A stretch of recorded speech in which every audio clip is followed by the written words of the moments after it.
Sorry about that. I just couldn't resist the pun.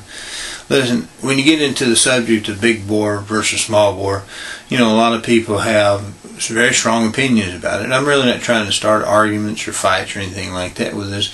I just really want to keep it to the very basics of the physics behind it, and I have to speak in generalities where we're really only considering a single effect at a time. And there's some definite differences in how big bores versus small bores work. So this is just my opinion. I'll share what I understand of it, how I see it, how I believe it to be modeled, and you can see if it makes sense to you. To avoid chewing the same fat twice, I will refer you to a previous video I did dealing with ballistic fragmentation, bullet construction, and the overall physics of the spinning rotating bullet. To open this discussion, let's look at the mathematics. It's a good place to start. We'll look at data supplied by Hornady.com for two of their products. One large bore 450 Marlin and small bore 300 Win Mag. They both have similar energies.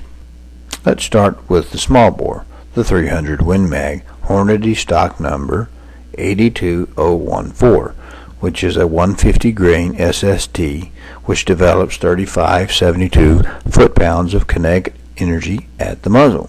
Compare that to the large bore 450 Marlin, Hornady stock number 82750, which is a 325 grain FTX lever evolution, which develops 3572 foot-pounds kinetic energy at the muzzle.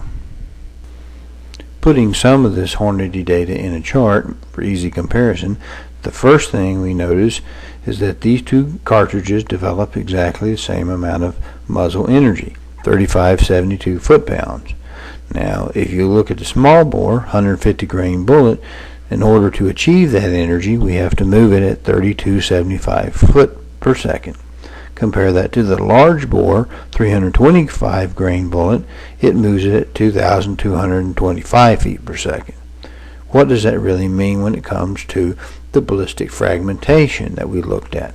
Well, to do that, we have to consider just how it rotates. And for that, we need to know a little something about the angular momentum, angular velocity, and stabilization. When you consider history, what did we first observe in the development of firearms? We developed smooth bore, large diameter, heavy projectiles because we were using black powder and that's what was available.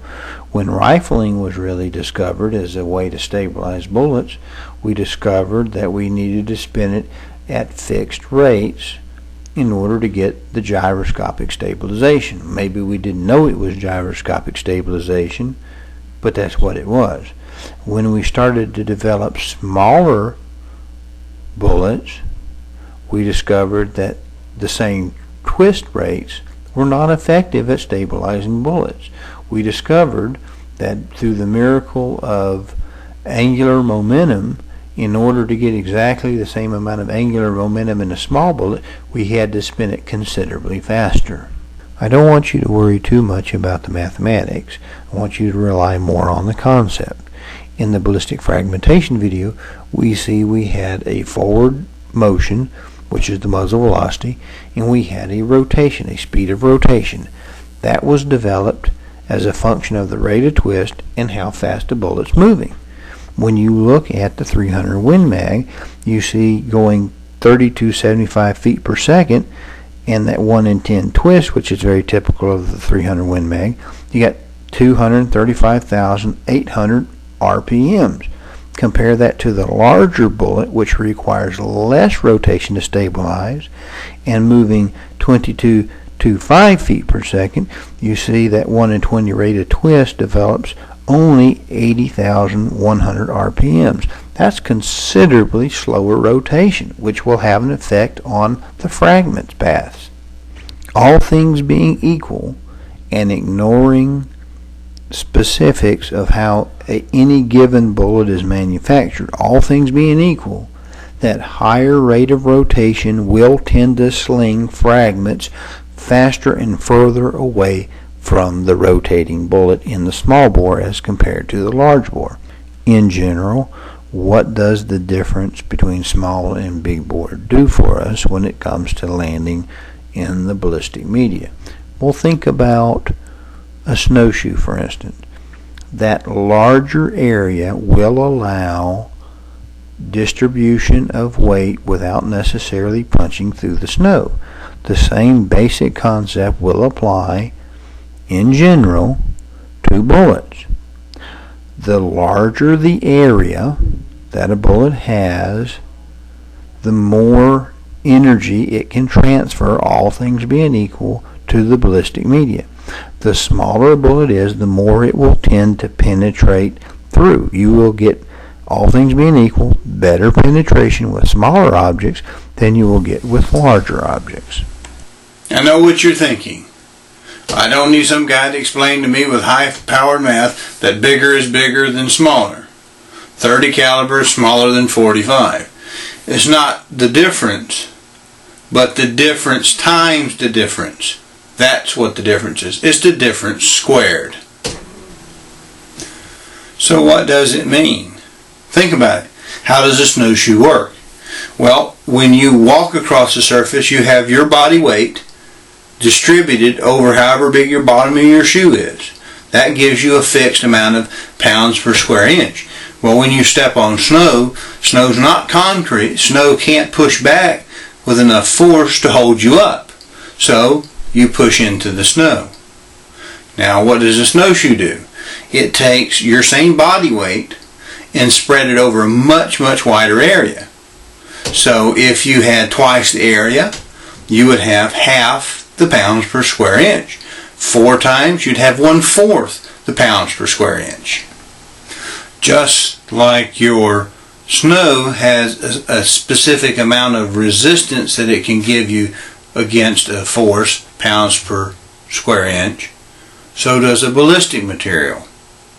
So unlike the snowshoe that has enough resistance to hold up a person, when you look at these two bullets, from Hornady Online, we know that the 450 Marlin and the 300 Win Mag, the particular bullets I gave you, have the same amount of energy. If they go out the other side of your material, that tells you that you had more energy than you needed. Or, in other words, you have excess energy in your bullet. But now, the fact that the big one delivers 220% of the area that the smaller bullet does, it will tell you logically that what you're doing is you're transferring a lot more energy. A bigger percentage of the 450 Marlin's energy is being transferred to the ballistic material. When we compared the areas of these bullets, we had a squared function effect. Now, when we look at the energy, we would also have a squared function effect because we have a velocity squared in there. But we have exactly the same energy, and therefore we can ignore that in this case. But we have another effect we call momentum. And the momentum is the tendency for a body in motion to want to stay in motion. And that is a function of the mass. Now look at this chart here. Now here we see that we have basically 2/3 the momentum in the smaller bore bullet than we have in the larger 450. And that's simply because the 300 Win Mag bullet is only, in this case, 150 grains compared to that of the 450 at 325 grains. Well, I'm out of time for this installment. Next time we'll talk about the flight of the bullet and sectional densities, but to recap what we've talked about here, we know that big bore bullets don't have to have as much spin to be stabilized, and we know that when you don't spin as much, you don't fragment as much, and you don't throw as much sideways.